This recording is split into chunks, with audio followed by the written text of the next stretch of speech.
कृष्ण कृष्ण हरे हरे हरे राम राम राम हरे हरे हरे कृष्ण कृष्ण कृष्ण हरे हरे पुंडलिक वरदारी विठ्ठल श्री ज्ञानदेव तुकाराम पंढरीनाथ भगवान की जय माऊली ज्ञानेश्वर महाराज की जय जगद्गुरु श्री तुकाराम महाराज की जय शांती ब्रह्म श्री एकनाथ महाराज की जय सब संतन की जय सब संतन की जय वक्रतुंड महाकाय सूर्यकोटि समप्रभ निर्विघ्नं कुरु मे देव सर्वकार्येषु सर्वदा वसुदेव सुतं देवं कंसचाणूरमर्दनं देवकी परमानन्दं कृष्णं वन्दे जगद्गुरुं मूकं करोति वाचालं पंगुं लंघयते गिरिं यत्कृपात्तमहं वन्दे परमानन्दमाधवम् अखण्डमण्डलाकारं व्याप्तं येन चराचरं तत्पदं दर्शितं येन तस्मै श्री गुरवे नमः. प्रस्तुत प्राप्त प्रसंगी सालाबाद प्रमाणे संगम या गावी नारद महर्षींच्या या तपोभूमीमध्ये भगवान नरसिंहाच्या साक्षीने आणि भगवान बजरंगबलीच्या कृपाशीर्वादाने विश्वमाऊली ज्ञानदेव विश्ववंदनीय जगद्गुरु तुकोबाराय यांच्या असीम कृपा प्रसादाने आपल्या गावामध्ये चालू असलेल्या या आनंद भक्ती आणि ज्ञान उत्सवाच्या या कार्यक्रमामध्ये आजच्या दिवसाच्या प्रवचन सेवेचं पुष्प गुंफण्याचं सौभाग्य या गावातील वैष्णव मंडळी, कीर्तनकार, प्रवचनकार, माता भगिनी, देवस्वरूप श्रोतृवर्ग या सर्वांच्या सहकार्याने माझ्या भाग्यामध्ये आलेले, यासाठी तुमच्या ऋणामध्ये राहू इच्छितो. संपूर्ण महाराष्ट्रामध्ये संगमच्या सप्ताहाचं नाव अतिशय आदराने आणि गौरवाने घेतलं जातं, कारण पंचक्रोशीमध्ये या सप्ताहाच्या ठिकाणी ज्या महात्म्यांची पावलं लागली, ज्यांचं श्रवण आपल्याला घडलं, ज्यांचा सत्संग आपल्याशी झाला, त्याचा जीवनावर काय परिणाम होतो, परिणामी सप्ताहाचा गावावर काय परिणाम होतो, सप्ताहाचा वैयक्तिक आपल्या जीवनावर काय परिणाम होतो, याचं चिंतन करणारा आणि वारकरी संप्रदायाच्या नियमाप्रमाणे आजच्या दिवसाला संतपर प्रकरणातील 4 चरणाचा अभंग आजच्या चिंतन सेवेसाठी घेत आहे. बहुतांशी आपल्या पाठातील हा अभंग असावा, अनेक महात्म्यांच्या मुखातून आपण याचं चिंतन ऐकलेलं असावं. श्री गुरु कृपेने आणि संतांच्या आशीर्वादाने अल्पमतीप्रमाणे मला जसं चिंतन मांडता येईल तसं मी मांडेन. संत चरणरज लागता सहज वासनेचे बीज जळून जाय, मग रामनामे उपजे आवडी सुख घडोघडी वाढू लागे. कंठी प्रेम दाटे नयनी नीर लोटे, हृदयी प्रगटे नामरूप. तुका म्हणे साधन सुलभ गोमटे, परी उपतिष्ठे पूर्व पुण्य. संतांचं आपल्या जीवनामध्ये येणं आणि आपण संतांच्या जवळ जाणं, संतांचं सप्ताहाच्या निमित्तानं गावात येणं, त्याचा आपल्या जीवनावर होणारा परिणाम या अभंगामधून आपल्याला विश्ववंदनीय जगद्गुरु तुकोबाराय अधोरेखित करतात. संत चरणरज लागता सहज वासनेचे बीज जळून जाय. संतांच्या चरणाची धूळ सहज लागली तर वासनेचं बीज जळून जातं. एकदा वासना निघून गेले की मग रामनामाच्या बद्दल आपल्याला आवड निर्माण होते. आवड निर्माण झाल्यानंतर आपण एका अवस्थेत जातो, त्या अवस्थेचं वर्णन आहे कंठी प्रेम दाटे नयनी नीर लोटे, हृदयी प्रगटे नामरूप. हे सगळं आपल्या अवस्थेला घेऊन जात असताना तुका म्हणे साधन सुलभ गोमटे, परी उपतिष्ठे पूर्व पुण्य. हे सहज ऐकायला सोपं वाटतं, पण याला पाठीमागचं बॅलन्स असावा लागतो. म्हणजे थोडक्यात ज्याचा 6ड चांगला आहे त्याचा 7-12 चांगला असतो. ज्याचा 6ड खराब झाला त्यानं 7-12ची अपेक्षा ठेवायची. त्यात चिकर घोटाळे सगळे लिटिकेशन कायदे सगळं. संत चरणरज लागता सहज. संत कुणाला म्हणायचं हे सर्वांना माहित आहे. तेची संत नेन, ज्यांचा हेत विठ्ठली नेन ते काही टाणे टोणे नामस्मरणा वाचून. निळोबाराय बोलतात, देवते संत निमित्त त्या प्रतिमा तुकोबराय बोलतात. सन्मार्गवर्तीन हा संत तदरूपेन विद्या विनय वृद्धय सएव वर्तती ती संत, अशी व्याख्या शंकराचार्य करतात. मुक्ताबाई म्हणतात संत तोची जाणा जगी, दया क्षमा ज्याचे अंगी, लोभ अहंता नये म्हणा, जगी विरक्त तोची जाण. खूप सुंदर व्याख्या मुक्ताबाईंनी केली. जगी विरक्त तोची जाण, इह परलोकी सुखी, शुद्ध ज्ञान ज्याचे मुखी, मिथ्या कल्पना मागे सरांताटी उघडा ज्ञानेश्वरा. काय वर्णन केले संतांचं. तर संत कोणाला म्हणायचं या चारींनी आपल्याला दाखवून दिलं. संत कळाले समजा तरी संत चरण रज म्हणजे काय. संतांच्या चरणाची धूळ म्हणजे संत कुठून तरी फुफाट्यातून आलेत आणि त्यांच्या पायावर जमलेली धूळ आपण पाणी ओतून पाटावर उभा करून ताटात गोळा करून पिऊन टाकणं, ही धूळ नाही. असला घाणेरड्यापणा करू पण नका.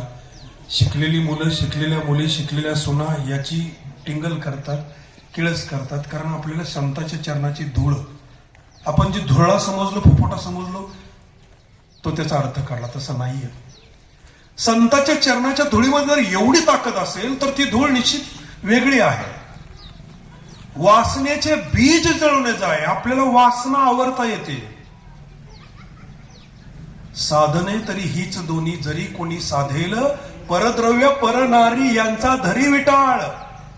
हा वैष्णवांचा विटाळ, वारकऱ्याचा विटाळ आहे. कुठला? परद्रव्य परनारी यांचा धरी विटाळ. ब्रह्मरस गोडी तयासी फावली, वासना निमाली समूळ जयाची, नाही त्या विटाळ अखंड सोवळी, उपाधी वेगळा जाणीवेच्या. समूळ समूळ आपल्याला आवरता येते, आपल्याला संपवता येत नाही आणि जाळता येत नाही. तेव्हा असं कसं काय शक्य आहे. 1000 वर्ष तपश्चर्याला बसलेले विश्वामित्र मेनकेनं एक ठुमका लावला, डोळं पण उघडून बघितलं नव्हतं, नुसतं चुमचुम झालं. 1000 वर्षाचा तप विश्वामित्रासाठी. आपण की स्पेड की पत्ती. विश्वामित्राची अवस्था झाली, ब्रह्मदेवाची ती झाली. ती सगळ्यांना पाठ येत नाही. आपलेच देव आपणच बिघडवलं, कारण बदनाम करायची गरज नाही. लिस्ट आहे सगळी. हे त्यांना आवरलं नाही, ते मनभर नाहीत, आपण कणभर नाही. आणि टीव्ही मोबाईल येण्यापूर्वी वासना आवरण्यासाठी, संपवण्यासाठी, जाळण्यासाठी, त्याचं मूळ नष्ट करण्यासाठी घरामध्ये हरिपाठ, काकडा, ग्रंथ वाचन ह्या गोष्टी नित्य नेमानं होत होत्या.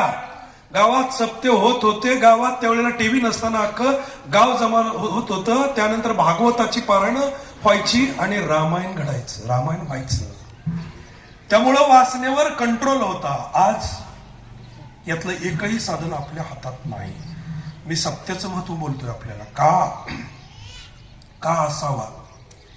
कितीही वाद झाले, कितीही गटतट झाले, राजकारणातल्या कितीही पार्ट्या श्रेयवादासाठी भांडल्या, तरी विना उभा राहिला की विण्यातनं पहिला झणकार बाहेर पडला तर त्या तो मी वैकुंठी नसे, वेळू एक भानुबिंबीने दसे, वरी योग्याची मानसे उमरून जाय, परितयापाशी पारथा मी हरपला गिवसावा, जेथ नाम घोष बरवा करीती माझा.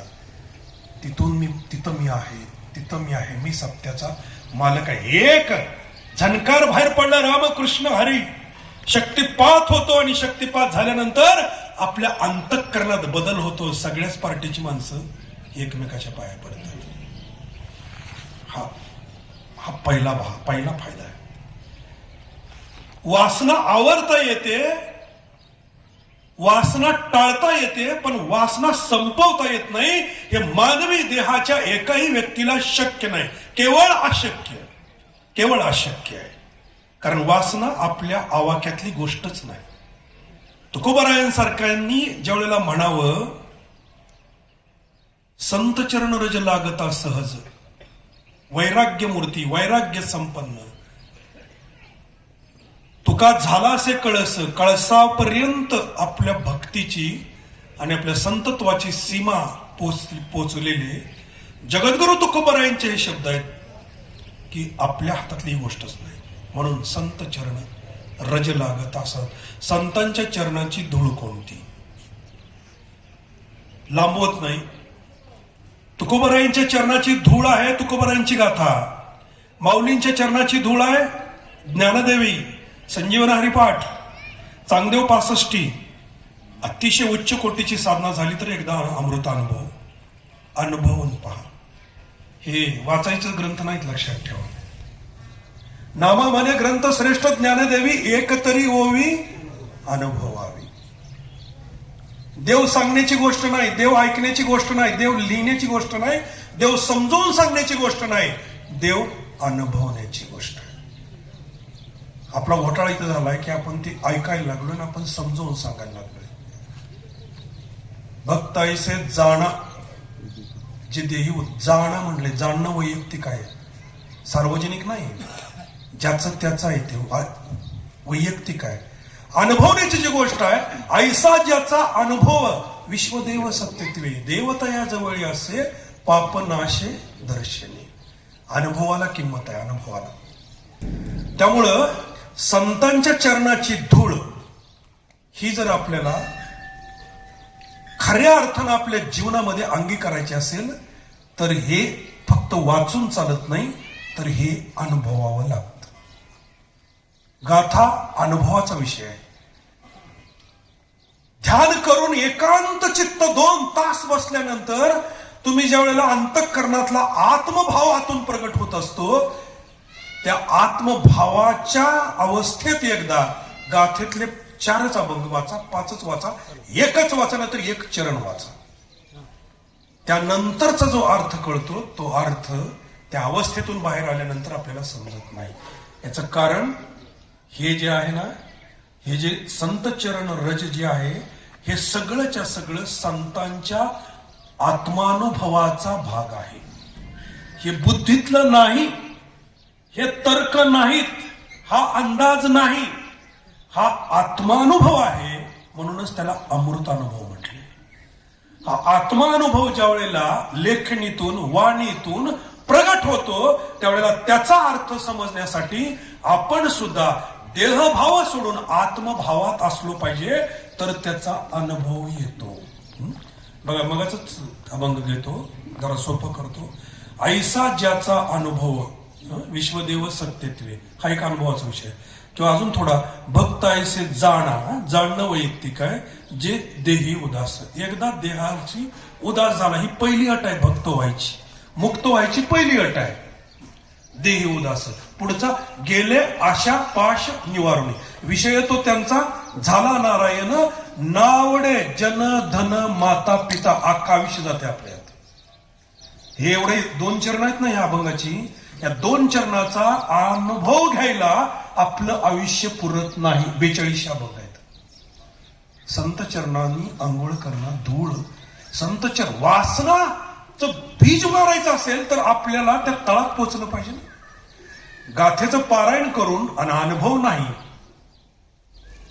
नाही जाणार आपली वासना, नाही जाणार. मंदिरामध्ये अत्याचार आणि बलात्कार होतात, मठात होतात. अनेक लाखाची गर्दी समोर असणारी माणसं अत्याचाराच्या आणि भ्रष्टाचाराच्या आरोपाखाली तुरुंगामध्ये जातात. हे का घडतं?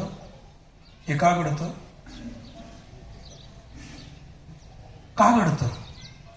नये बोलो फार बैसो जनामध्ये, सावध बुद्धी इंद्रिया दमी. निर्वाहापुरते अन्न आच्छादन, आश्रमाशी स्थान, कोपी गुहा कोठेही चित्तासी नसावे, बंधन हृदयी नारायण साठवावा. नये बोलो फार बैसो जनामध्ये, सावध बुद्धी इंद्रिया दमी. का म्हटलं तुकोबरायांनी? तुका म्हणे घडी घडीने साधावी, त्रिगुणाची गोवी उगवणे. सामान्य आहे का? हे आचारसंहिता आहे साधकाची आचारसंहिता आहे. आपण यात नाही बसलो तर आपलं वाचन पण वरवरच आहे. मग नाही आपल्याला संत चरणावरून, संत चरण रजेची आपल्याला स्पर्श होणार नाही. आपल्याला या तळात जावं लागेल तर आपल्याला कळतं की त्याची किंमत काय आणि त्याची उंची काय. गाथा, गीता, ज्ञानदेवी, कुठलाही संतांनी लिहिलेला आत्मानुभव जो आहे, त्यांची जी आत्म्याची प्रगटीकरणाची जी पद्धत आहे, त्या पद्धतीला आपल्याला अनुभवायचं असेल तर आपण सुद्धा देहभाव विसरून आत्मिक पातळीवर यावं लागतं. बघा, सदा नाम गश करे करू हरी कथा तेने सदा चित्ता समाधान. सर्व सुकल्यालं सर्व अलंकार आनंदे निर्भर डुल्लत असे. असो ऐसा कोठी आठवची नाही देहीची विदही भोगू दशा. तुका म्हणे आम्ही झालो अग्निरूप लागो नदी पाप पुण्य. ह्या अवस्थेत जेवढे आपण येतोय त्या अवस्थेत जर आपण ज्ञानदेव वाचली, त्या अवस्थेत जर आपण भागवत वाचलं, त्या अवस्थेत जर आपण गाथा वाचली, त्या अवस्थेत आपण अमृत अनुभव तो हरिपाठ केला, तर त्या संत चरणाची धूळ आपल्याला लागली म्हणून समजायचं. ते तुकोबरायांच्या, माऊलींच्या, नाथ महाराजांच्या, गाडगेबाबांच्या किंवा जेवढे जेवढे संत आहेत, अगदी चोखोपा घ्या किंवा तुमच्याकडे लिस्ट जेवढी काकड्यामध्ये आपण ज्यांचा उच्चार करतो ते सगळे घ्या. या कुठल्याही एखाद्या संतांच्या नावापुढे तुम्ही वैकुंठवासी, स्वर्गवासी किंवा कैलासवासी शब्द लिहिलेला वाचलाय का? का नाही? काहींनी संजीवन समाधी घेतली, काहींनी जलसमाधी घेतली, काहींनी देह ठेवला, काहीच सामान्य माणसाप्रमाणे निर्वाण झालं. तरी सुद्धा देह नाही, आपण नाही लिहित वैकुंठ. तुकोबाराने लिहायला काय हरकत आहे? ते तर सदेह वैकुंठाला गेलेत. मग ऐका शब्द वैकुंठवाशी तुकोबार आहे असं कुठं लिहिलेलं? देहोद्गात ह्यात कुठं वाचलं? नाही वाचलं. का? कारण लिहूच शकत नाही. का नाही? मरण माझे मरून गेले मज केले अमर ठाव पुसिले बूड पुसिले ओस ओसले देह भाव आला होता गेला पूर धरिला धीर जीवनी तुका म्हणे बुनादीचे केले साचे उजविले. हे अमरत्व आहे. कोणतं अमरत्व आहे? जे चरणाची धूळ समाजासाठी ठेवलेले ते त्यांचं अमरत्व आहे. तुकोबारायांचं रूप हे आहे, माऊलींचं रूप ज्ञानदेवी आहे. हे त्यांचं ज्यांचं आत्मनिवेदनपर लिखाण आहे किंवा वक्तव्य आहे ती त्यांच्या चरणाची धूळ आहे म्हणून ते अमरत्व आहे. आणि जे अमर आहे त्याच्या पुढे वैकुंठवाशी, स्वर्गवासी, कैलासवासी लिहिलं जात नाही. संत चरण रज लागता सहज वासनेचे बीज जळून जाय मग रामनामे उपजी आवडी सुख गडोगडी वाढू लागे.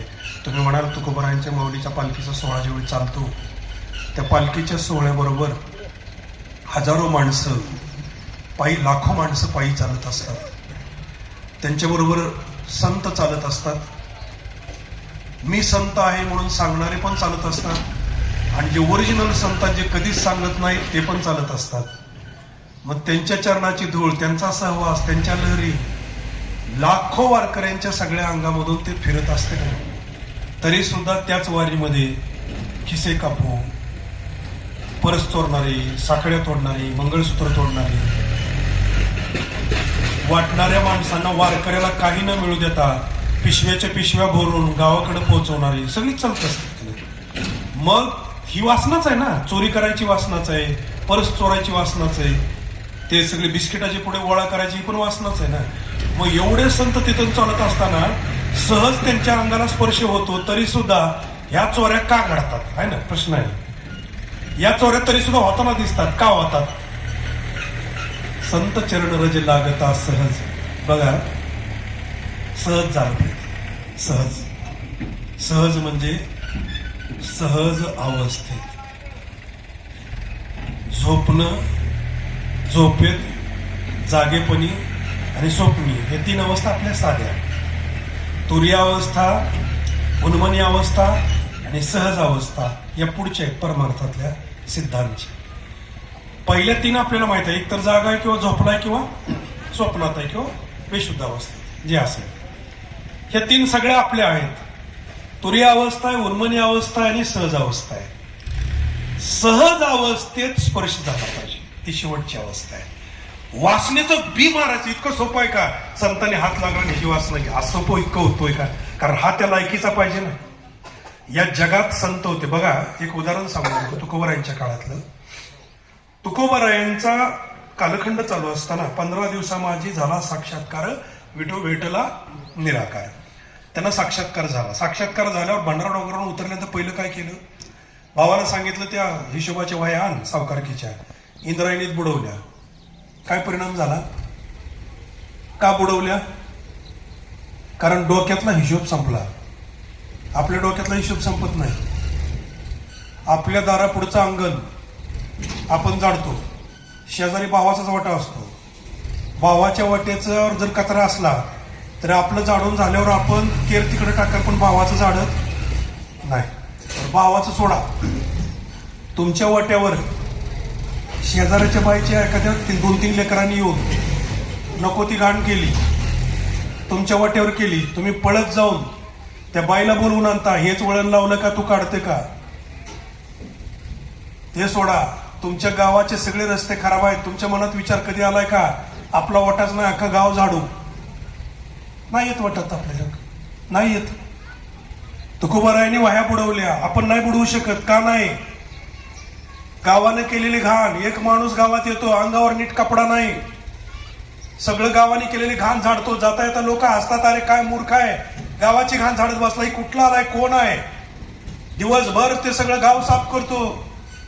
जातो एखाद्या दारापुढे वाढतो, माई भूक लागली, थोडा भाकर तुकडा वाढ. तिनं काय वाढायचं ते गाडग्यात घ्यायचं, बाहेर जायचं, खायचं. संध्याकाळी विनेकरी नाही, टाळकरी नाही, लाऊडस्पीकर नाही.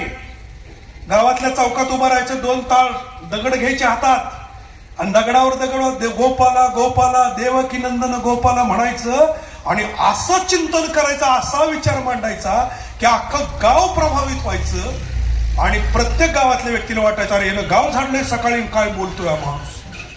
गावाच्या वतीने याचा उद्या जंगी सत्कार करू असं गाव ठरवतं आणि सकाळ पहाट व्हायच्या आत हा महात्मा निघून गायब. हे राष्ट्रसंत गाडगेबाबांचं बोलतो. का झाडलं गाव त्यांनी? का तुकोबारायांनी वाह्या बुडवल्या? कारण ज्याच्या डोक्यातला हिशोब संपलाय त्यालाच हे करता येत. ज्याच्या डोक्यात माझा वाटा आहे त्याला दुसऱ्याचा वाटा गाव दिसणारच नाही. लक्षात ठेवा, आपल्याला मरेपर्यंत आपला वाटा सोडून आपली सीमा ओलांडता येत नाही. सहज अवस्थेबद्दल बोलतोय. जी माणसं सहज अवस्थेत जातात त्यांची अवस्था काय होते? हे विश्वची माझी घर, ऐशी मती जयाची स्थिर, किंबहुना चराचर आपण जाहला. किंवा वेदांची 4 महावाक्य हेच सांगतात. अहम ब्रह्मास्मी, तत्वमसी, अयमात्मा ब्रह्म, प्रज्ञानाम ब्रह्म. हे काय सुचवतं? हे तेच सुचवतं. ही अवस्था आहे. मग परिणाम कसा होतो बघा. राजस्थान मधला एक प्रसंग आहे. संत मीराबाई संतत्वाला पोहोचल्या होत्या. संत रोहिदास त्यांचे गुरु होते. त्यांच्याबद्दल बोलण्यासारखं खूप आहे, पण आपल्याला वासनेबद्दल बोलायचंय फक्त. संत चरण रज लागता सहज कसा परिणाम होतो ते सांगायचंय. त्या मीराबाईच्या वाड्यामध्ये एक झाडलोट करणारी एक स्त्री होती. तिला एक मुलगा होता, ती विधवा होती. तो मुलगा तरुण होता. एक दिवशी घरी माई लेकरं जेवताना त्या मुलानं आईला सांगितलं, आई मला ती राजकन्या पाहिजे, ती कशी असते, तिचे कपडे कसे आहेत, केस कसे. आई म्हणले, अरे स्त्रियांच्या राजघराण्यातल्या स्त्रियांच्या महालामध्ये पुरुषांना परपुरुषाला प्रवेश नसतो, तुला बघता येणार नाही. तो म्हणला, आई तू तुझं वशीला लावला, तू झाडते ना तिथं, म्हणजे तू बोलली तर ती बघू देईल ना, असं काय? तो ती नाही अरे म्हणली, ती गर्दन मारली जाते चुकून, म्हणजे इतका कडक नियम असतात तिथं. पोरग एकुलते, तो वडील लहानपणी वारल्यामुळे जरा हट्टी होतं, आईचं लाडकं होतं. त्यामुळे म्हणलं, नाही तू जर मला ती राजकन्या नाही दाखवली तर लांबनं दाखव, पण दाखव, नाहीतर मी जेवणारच नाही. तू नाही जेवला तरी चालेल, पण मी दाखवणार नाही. खरंच जेवलो नाही पोरग, ताट दिलं ढकलून. ते दुपारचं जेवायला आली, ती जेवली निघून गेली, पण तिचं कामात लक्ष लागलं. मीराबाईचं चालू, श्रीकृष्ण गोविंद हरे मुरारी हे नाथ नारायण वासुदेवा प्रद्युम्न दामोदर विश्वनाथ मुकुंद विष्णू भगवान नमस्ते चालू होतं. तिचं कामात लक्ष नाही म्हटल्यावर ती मीराबाई म्हणाली, काय का तुझं आज कामात लक्ष नाही, काय तुला आजारी आहे का, तुझी तब्येत बरी, सुट्टी पाहिजे का? नाही माझी तब्येत बरी आहे, सगळं काय नाही. मला खरं सांग काय झालं? काय नाही हो, मुलगा जेवला नाही. का जेवला नाही? तो तुम्हाला बघायचं म्हणतोय आणि इथं तर परपुरुषाला प्रवेश नाही, इथं कसं यायचंय? नाही दाखवलं तर मी जेवणाच होणार नाही म्हणून ताट बाजूला ढकल, एवढंच आहे ना. आणि त्याला ती म्हणली, माफ करा, माझ्या मुलाचं चुकलं तर मी माफी मागते, पण त्याला कळत नाही, नियम माहित नाही राजदरबाराचे. तसं नाही म्हटले, त्याला घेऊन ये. मी अभय दिले आणि सांग सेवकांना मी सांगितले, मी सांगते, निरोप देते, घेऊन येऊ दे त्याला.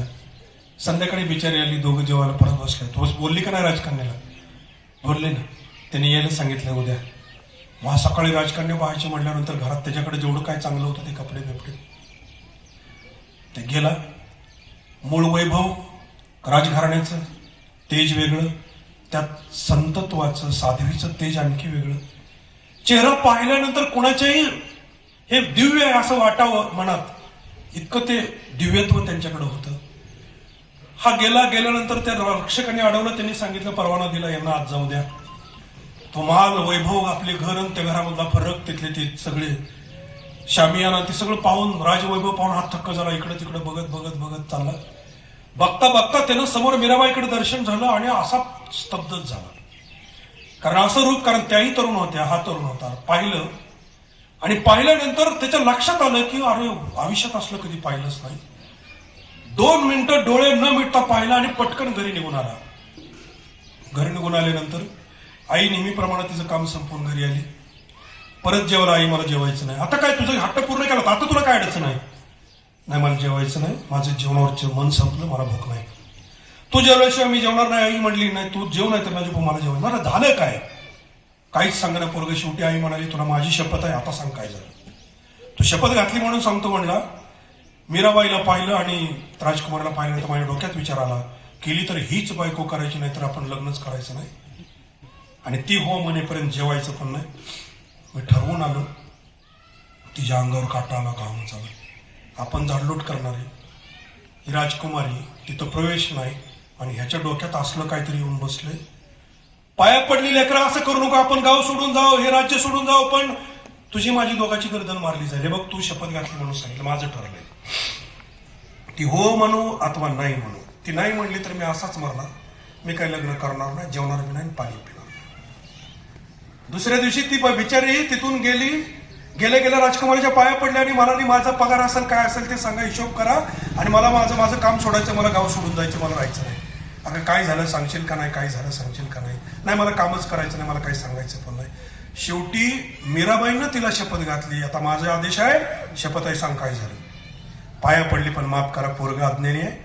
पोराने तुम्हाला पाहिलं आणि म्हणलं असं असं आहे. माझं तिच्यावर पहिल्या भेटीत प्रेम झालं, लव्ह ॲट फर्स्ट साईट. बघितल्या मला असं वाटलं की आता हिच्याशिवाय आपल्या जीवनात काहीच नाही. आपण केलं तर हिच्याशी लग्न, हीच प्रियशी. ती हो म्हणू, नाही तर ती हो म्हणेपर्यंत जेवणार बी नाही, पाणी बी पिणार नाही. असं म्हटलंय, ये त्याला घेऊन.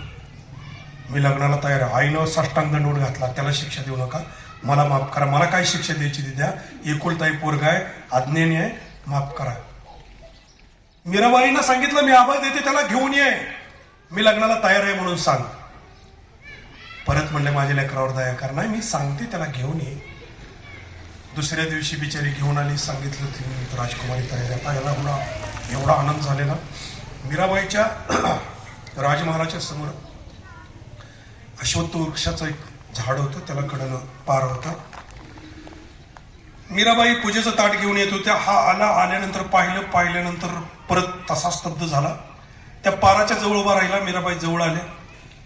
मीराबाईने सांगितलं, काय तुझी इच्छा आहे म्हणलं. आईने सांगितलं असेल, नाही पण तुझ्या तोंडून ऐकायचं. मी तुम्हाला पाहिलं आणि पाहिल्या तुमच्या प्रेमात पडलं आणि ठरवलं माझ्या आयुष्याची प्रियसी हीच.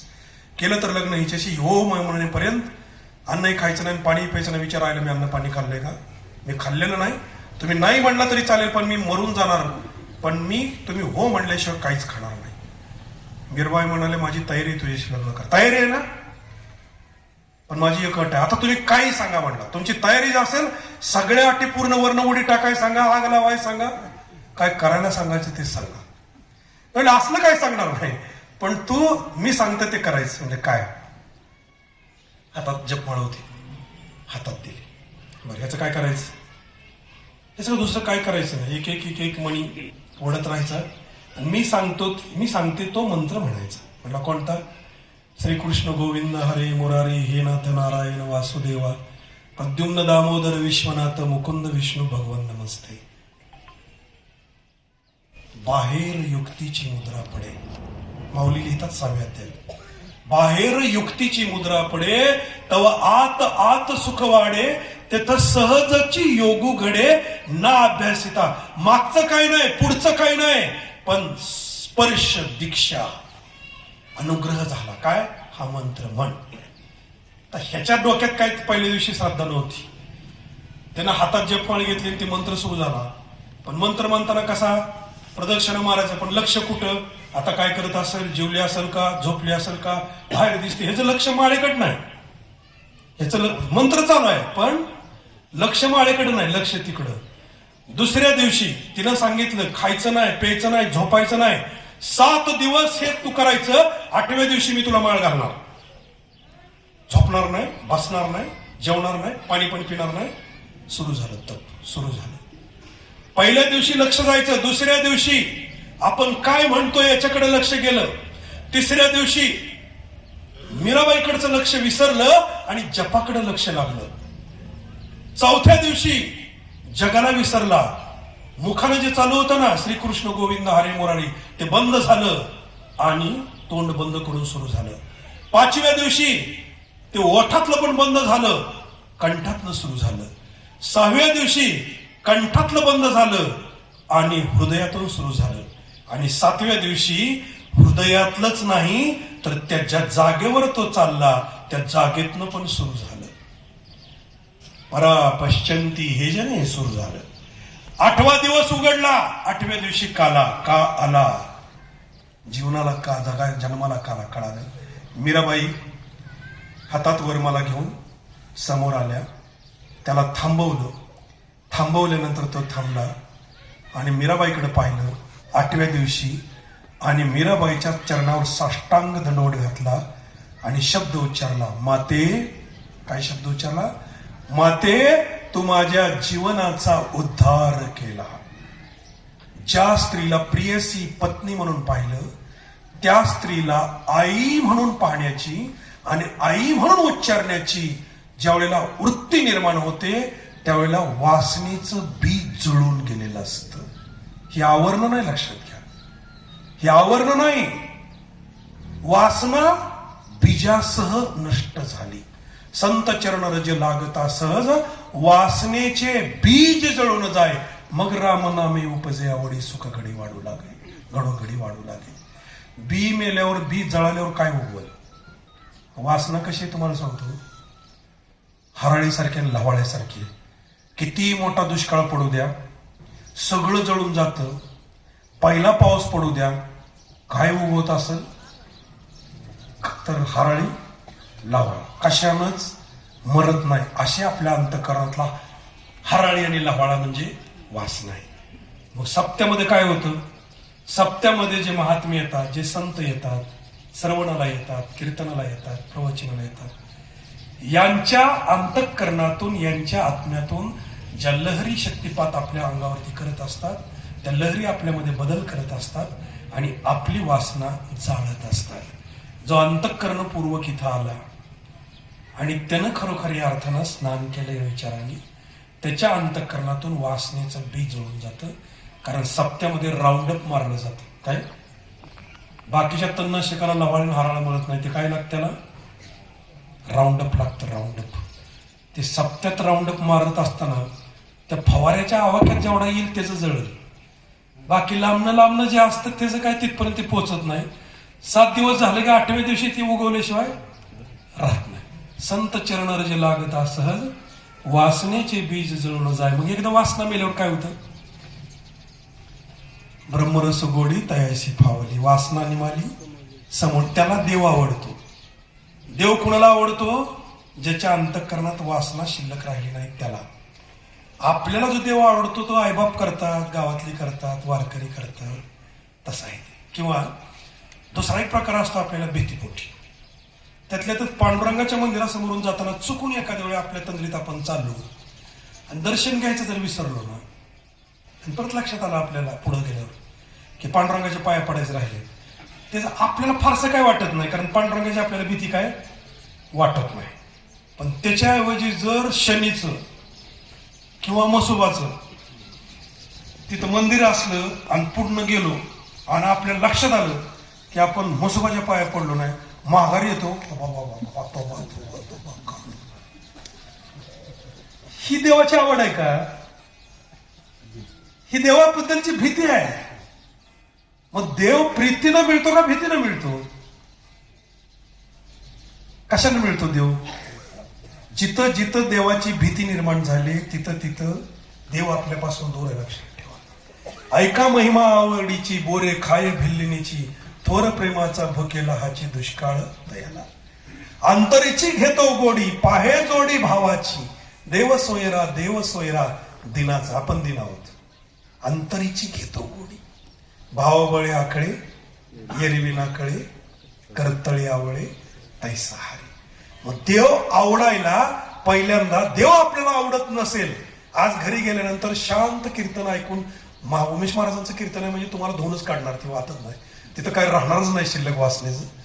पण ज्या वेळेला झोपाल, कारण ह्या विण्यापासून दूर जाणार आहे ना, झोपल्यानंतर सहज विचार करून बघा, खरोखरच आपल्याला देव आवडतोय का? जरा आत्मपरीक्षण करा ना, खरोखरच आपल्याला देव आवडतोय का? आपला आत्मा जर सांगत असेल ना, आई बापा इतका आवडत नाही, पोरापोरी एवढा आवडत नाही, नातवंडा एवढा आवडत नाही, बायको एवढा आवडत नाही, समजायचं आपल्यात अजून वासना शिल्लक आहे. हे सगळं संपवून ज्या वेळेला त्या सगळ्यापेक्षा देवच आपल्याला आवडायला लागलाय, डोळं झाकून समजा आपल्यातलं वासनेचं बीज मरून गेलंय. संत चरणरज लागता सहज वासनेचे बीज जळून जाय, ते जळून गेल्याशिवाय मग रामनामे उपजे आवडी, सुख घडोघडी वाढू लागे. आपल्याला भूताची भीती वाटल्यानंतर आपण राम राम राम राम राम म्हणतोय. वाड्यातनं जाताना जर कोणी सांगितलं ना तिथं हाडळ आहे, त्या झाडावर लय जणाला झपाटले, चकवा आहे, अशा जागेतनं आपण एकटा निघालून तिथं ती कोणीतरी सांगितलं आठवलं, मग आपण राम राम राम राम. त्या आवडी नाही का मला सांगा, ती आवडी नाही का? वाडा वळून गेला की पुन्हा आपली मोबाईलची गाणी चालू असतात, म्हणजे ती आवड आहे का? ते कसं वापरतोय आपण? ट्रीटमेंट सारखं. रोग झाला तेवढा परत. आणखी एक आश्चर्य वाटतो, माणसं देवाकडं गेल्यानंतर सुद्धा म्हणतात आगा लय गुडघं दुखते, सगळ्या डॉक्टरचा इलाज झाला, आता कुठले देवाचं राहिले बघा. देव त्याच्या गुडघ्यात घुसणार काय हो? कोणाचं गुडघं दुखाय म्हणजे दुखवायला देव काम करतो. आणि जर खरोखरच देव त्रास देत असेल कुणाला, खरोखरच देव त्रास देत असेल सज्जनाला, तर त्याला देव तरी म्हणता येईल का हो? त्याला देव म्हणता येईल का? नाही म्हणता येणार. मग आवड निर्माण झाली तर त्यानं काहीही करू द्या. तुका म्हणे बाळ माते पुढे नाचे, बोल अनेकांची नावडती. लक्षात ठेवा कसं होतं, देवाची आवड कशी तपासायची? एखाद्या बाई पुढं तिचं लहान मूल जर दुडू दुडू दुडू नाचायला लागलं आणि बोडबोड बोलायला लागलं, तर दुसरं कुणी काही बोलायला लागलं तरी तिला ते आवडत नाही, तिला त्या बाळाचंच बोल आवडतात. तसं भगवंताची आवड निर्माण झाली तर त्याचा आपल्याला कितीही त्या आवडीचा त्रास होऊ द्या, तो त्रासच वाटत नाही. लहान मूल मांडीवर कपड्यावर घाण करतं, उलटी करतं, रडतं, रात्र जागवतं, झोपत नाही, तरी सुद्धा बोल अनेकांची नावडती. बाळ माते पुढे नाचे. नाचत नाचत बोललेलं जे आवडते ना, त्याच्यासाठी ते सगळं सहन करते. तसं मग रामनामे उपजे आवडी, सुख घडोघडी वाढू लागे. हे सुखाची वाढ आपल्या अंतःकरणामध्ये त्याच्या आवडीशिवाय निर्माण होत नाही. त्याला वाजा करून जेवढं जेवढं शोधाल तेवढं सगळंच्या सगळं फक्त दुःखच वाटायला देतं. त्याची आवड फक्त आपल्या अंतःकरणात सुखाचा भाग निर्माण करते. मग रामनामे उपजे आवडी, सुख घडोघडी वाढू लागे. तसं सुख वाढायला लागलं तर त्याचं लक्षण काय दिसतं? कंठी प्रेम दाटे, नयनी नीर लोटे, हृदयी प्रगटे, नामरूप तो प्रगट होतो. कसा? काया वाचा मने झाला विष्णुदास, काम क्रोध त्यास बाधित ना, विश्वासी तो करे स्वामीवरी सत्ता, सकळ भोगिता होय त्यांचे. तुका म्हणे चित्त करावे निर्मळ, येऊन गोपाळ राहे तिथे. हे निर्मळ झाल्यावरच तिथे येते, निर्मळ होत नाही तोपर्यंत येत नाही. मग काय? कंठी प्रेम दाटे. प्रेम कोणाविषयी दाटे? कोणाविषयी? आपल्या जवळच्या विषयी. जो माणूस विदेही अवस्थेत जातो, लक्षात ठेवा, विदेही अवस्थेत गेल्याशिवाय त्याला भक्तच म्हणता येत नाही.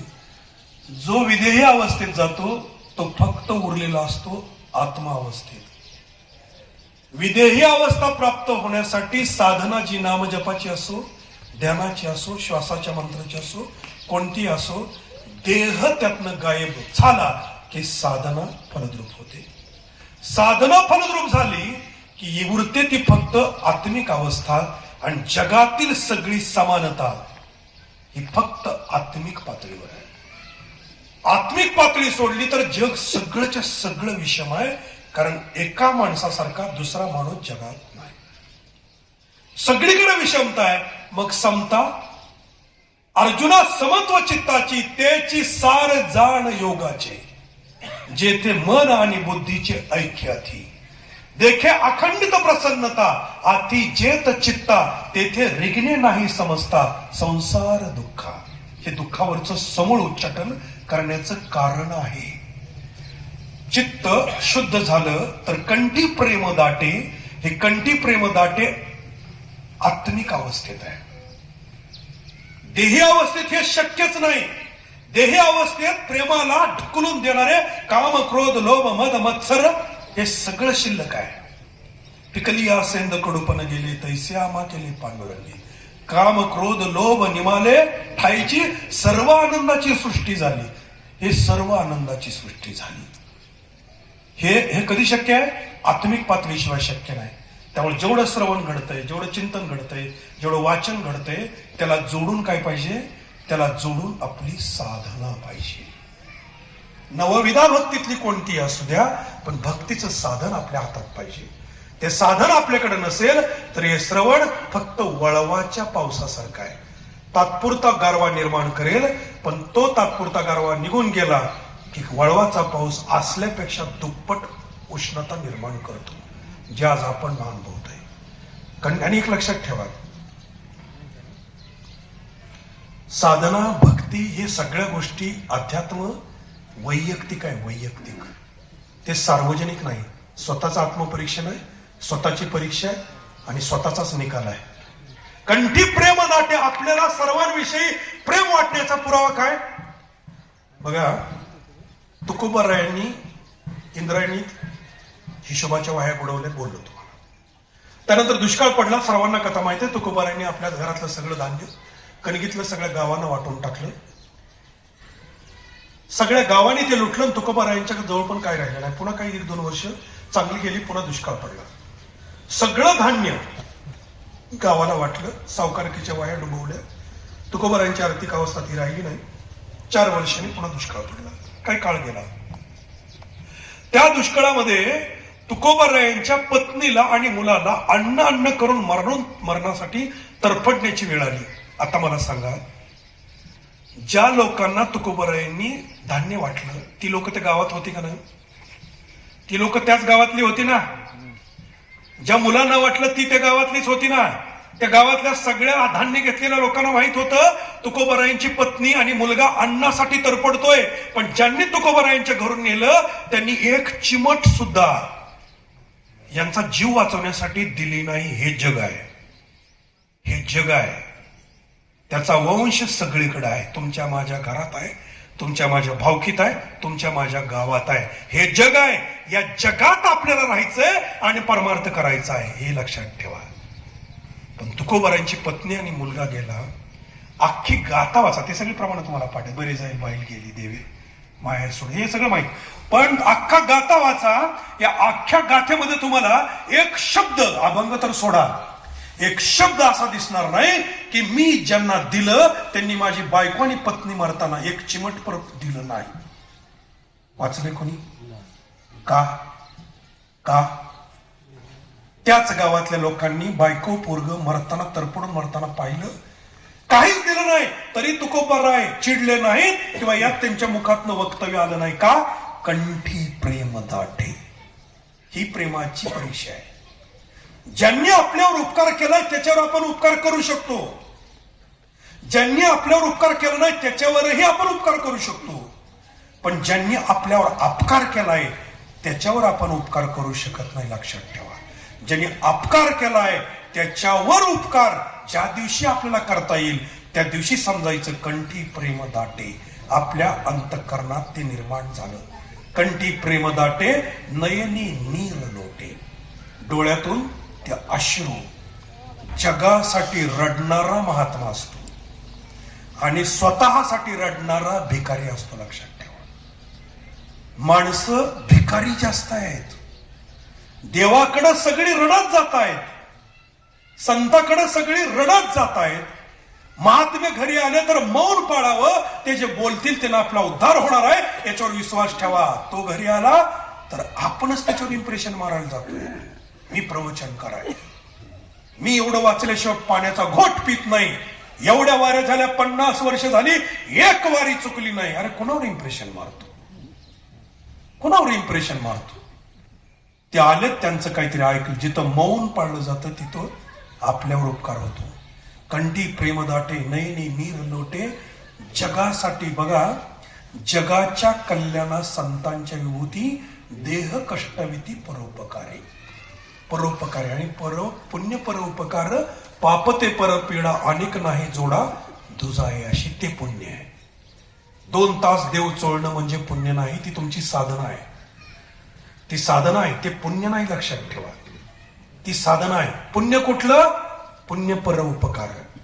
पाप कुठलं? पाप ते परपीडा. पाप त्याचे नाव न विचारता नीत, भलतेच उन्मत्त करी सदा. हे जर पापाची व्याख्या आपल्याला कळाली तर आपण आपल्या, आणि एक लक्षात ठेवा, दुसरं एक वाक्य बोलतो, आपण आपल्या कुटुंबासाठी जेवढा काळ जगत असतो, आपल्यासाठी ते आपलं वय असतं, आणि आपण दुसऱ्यासाठी जेवढा काळ जगत असतो ते आपलं आयुष्य असतं. माणसं वयानं छोटी असतील तरी चालतील, पण आयुष्यानं मोठी असावीत. म्हणून आपल्या घरातील आई वडील आणि संत आयुष्यमान भव असा आशीर्वाद देतात. आयुष्यमान भव म्हणजे म्हातारा हो नाही. ज्येष्ठ व्हायला काही कष्ट करावं लागत नाही. वय वडल तसं माणूस ज्येष्ठ होतो. कष्ट करावं लागतं श्रेष्ठ व्हायला. श्रेष्ठ व्हायला कष्ट करावं लागतं. माऊलींचं वय 22, आयुष्य किती? चंद्र सूर्य आहे तोपर्यंत. शिवरायांचं वय 50, आयुष्य किती? चंद्र सूर्य आहे पर्यंत. संभाजी महाराजांचं वय 32, आयुष्य किती? चंद्र सूर्य आहे पर्यंत. त्यामुळे आयुष्यमान भवचा अर्थ आपल्या लेकरांना सांगा. रडायचं असेल तर समाजासाठी, राष्ट्रासाठी, धर्मासाठी डोळ्यात पाणी आहे संतांच्या. लक्षात ठेवा, संत माऊलीचे आई वडील इंद्रायणीमध्ये डोहात जाताना, माऊली आणि निवृत्तीनाथ जागे असताना त्यांची चर्चा ऐकल्यानंतर सुद्धा त्यांनी त्यांना अडवलं नाही. पाणी डोळ्यात आणलं ते जगासाठी. कंठी प्रेम दाटे, नयनी नीर लोटे, अंतःकरणात प्रेम, वासनेचं बी मेल्याशिवाय येत नाही, आणि प्रेम अंतःकरणात निर्माण झाल्याशिवाय दुसऱ्यासाठी डोळ्यात पाणी येत नाही. लक्षात ठेवा, ज्याच्या अंतःकरणात लोभ आहे, ज्याच्या अंतःकरणात स्वार्थ आहे, तो दुसऱ्यासाठी नाही स्वतःसाठी रडतो, आणि दुसरा अडचणीत असल्यावर याला आनंद होतो. बघा, 10% 15% पैसे लावणारी माणसं, पुढचा मागा येणारा जेवढा जास्त अडचणीत तेवढा ह्याला आनंद ज्यादा. मी एक उदाहरण सांगितलं. सावकार केला माझा विरोध नाही, सगळे सावकारच आहे जगात. कोण कोणाला फुकट काही देत नाही, फक्त व्याजाच्या टक्केवारीत पगार आहे. बँकेचा असो नाही तर काही जरी असू द्या, उसनं दिलं हाय तेवढं घेतलं तरी सुद्धा मी तुला या वेळेला दिलं होतं, तू माझ्या वेळेला पडलाच पाहिजे, ही अपेक्षा. हे व्याजच आहे ना, हे दुसरं काय? हे व्याजच आहे ना. कुठल्या ना कुठल्या स्वरूपात आपण अपेक्षा ठेवतो म्हणजे व्याजच आहे ना. त्यामुळे हिशोब संपल्याशिवाय ह्या गोष्टी होत नाही. हिशोब कधी संपतो? ज्या वेळेला अंतःकरणातली वासना निघून जाते आणि प्रेम निर्माण होतं. कंठी प्रेम दाटे, नयनी नीर लोटे, हृदयी प्रगटे नाम रूप. मग कुठलंही नाम घ्या, ते रूप हृदयात प्रगट होतं. आता बघा, आपण टीव्हीच्या बातम्या पाहतोय. आहे ते 5 मिनिटाचा वेळ आहे फक्त मला. टीव्हीच्या बातम्या पाहतोय, हे भोंगे, हा सगळा वाद चालू आहे. याच्यामध्ये काय काय होणार आहे मला सांगा बरं? काय होईल यानं? भक्ती वैयक्तिक आहे, मगाशी बोललो, भक्ती वैयक्तिक आहे. आणि तुका म्हणे जेणे राहे समाधान, याची भजन पार पावी. कुठलं भजन पार पावतंय? जन समाधान मिळते. श्रद्धापूर्वक, अंतःकरणपूर्वक, प्रेमभावपूर्वक, भक्तीपूर्वक आपण जी प्रार्थना करतो ती देवापर्यंत पोहोचते आणि आपल्या अंतःकरणातले दोष दूर करून आपल्याला सर्वांच्या विषयी आत्मीयता निर्माण करते, प्रेमभाव निर्माण करते. कुठली प्रार्थना? जी श्रद्धापूर्वक, प्रेमपूर्वक, भावपूर्वक, अनन्य भावनेने केली जाते. ती श्रद्धा आपल्या अंतःकरणात असलेले सगळे विकार दूर करते, अंतःकरणाला, चित्ताला शुद्ध करते आणि सर्वांच्या बद्दल प्रेमभाव निर्माण करते. आणि तीच प्रार्थना करावी ती पूजा मनेची उत्तम, लौकिकाचे काम काय असे, कळावे तसे कळे अंतरेचे, कळावे तसे कळे अंतरेचे. हे जे तुकोबारांनी लिहिलं याचं कारण काय हे आज अनुभवायचंय. ईर्ष्येनं केलेली कुठलीही प्रार्थना, ईर्ष्येनं केलेली कुठलीही प्रार्थना तुम्हाला या पातळीवर घेऊन जाऊ शकत नाही. हा आपला धर्मशास्त्राचा सिद्धांत आहे. ईर्ष्येनं केलेली प्रार्थना आपल्या अंतःकरणामध्ये द्वेष निर्माण करते, मत्सर निर्माण करते. याच्यात कुणालाच समाधान नाही, ते मनाला अस्वस्थता निर्माण करते. त्यामुळे आज कोणीच, कुठलाच माणूस आज आपल्याला स्वतःला सेफ समजत नाही. याचं कारण कुठल्या क्षणाला दंगली घडतील याची गॅरंटी नाही.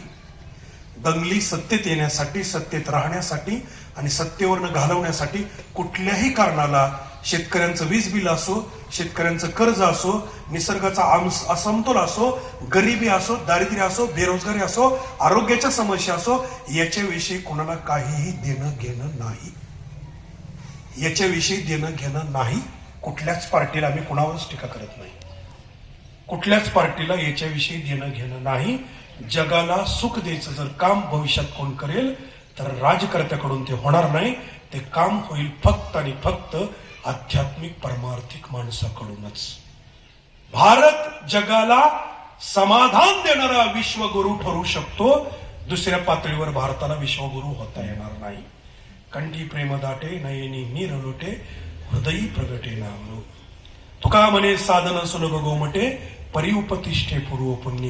हे एवढं सगळं जे ऐकलं ना, हे सगळं ऐकल्यानंतर आपल्याला तपासून पाहिला, अंतःकरणात यायला आणि आपल्या जीवनामध्ये तसं घडायला मागचा साठा लागतो. मी मगाशी बोललो तुम्हाला, याला काय लागतंय नीट, 6D नीट लागतो. शुद्ध बीजा पोटी, फळे रसाळ गोमटी, मुखी अमृताची वाणी, देह देवाचे कारणी. 7-12 नीट पाहिजे असेल तर 6D नीट पाहिजे. आणि 6D आपला पुढच्या पिढीचा कसा करायचा हे आपल्या हातात आहे. कारण 7-12वरनं आपण 6D वर कधी जातो, आपण मेल्यावर. कळतंय का मी काय बोलतो? आपला 7-12 आपल्याला दुरुस्त करता येत नाही. दुरुस्त करायचं का असेल तर काय करावं लागतं, हँडओव्हर करावं लागतं पुढच्या पिढीला. निदान देहानं शिल्लक असला तर 7-12वरनं बाजूला व्हावं लागतं. तसं परमार्थातला 7-12 आपल्या हातात आहे. पण पुढचा आपला 6D कसा आपल्या पिढीला द्यायचा आहे हा भाग सप्ताह आपल्या गावात शिकवतो. म्हणून गावात सप्ताह असावा. ज्या गावात सप्ताह आहे त्या गावात वासना निवारण्याचं काम, माणसाला प्रेमभाव निर्माण करण्याचं काम, राष्ट्रभावना निर्माण करण्याचं काम, त्याच्याच बरोबर समाधान देण्याचं काम सप्ताह करतो. आणि हे किती रुपये खर्च करून मिळत नाही.